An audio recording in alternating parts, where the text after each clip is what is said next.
Sobe. Controla a descida, não esquenta rápido. Sobe. Ó, controla para descer também. E aperta o glúteo na subida. Empurrando com o calcanhar. Sobe. Segura. Sobe. Sobe. Segura. Sobe. Mais 5 minutinhos. Sobe. Segura. Segura. Mais 5 segundos. Segura. Aí.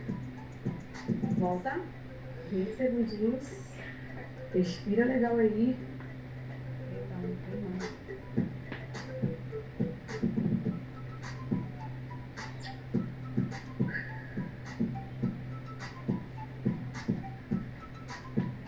E agora a gente vai fazer conjugado, tá, gente? A gente vai fazer um conjugado aí, ó. Pega a cadeira com o tronco, tá? Pra trazer mais ênfase no glúteo. Empurra com o calcanhar. Peso todinho na perna que está na frente. Trava o abdômen, não se esqueça, não deixe o abdômen solto.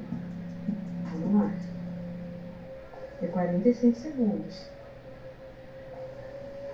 Controla o movimento.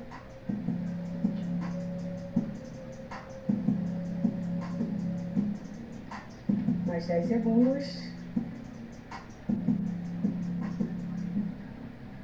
5, 4, 3, 2, 1. Trocou, vai pro fundo, na mesma perna.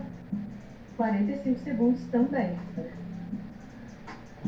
Tronco mais inclinado mesmo.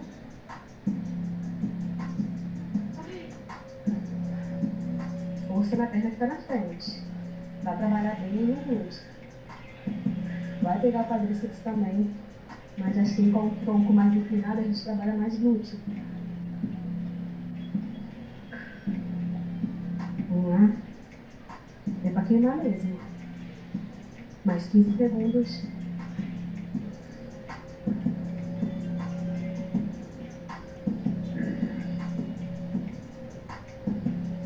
Foi misericórdia. Vamos pro recuo. Mas eu espero que vocês estejam sentindo aí o glúteo, tá, gente? Porque aí sim o movimento está correto. Vai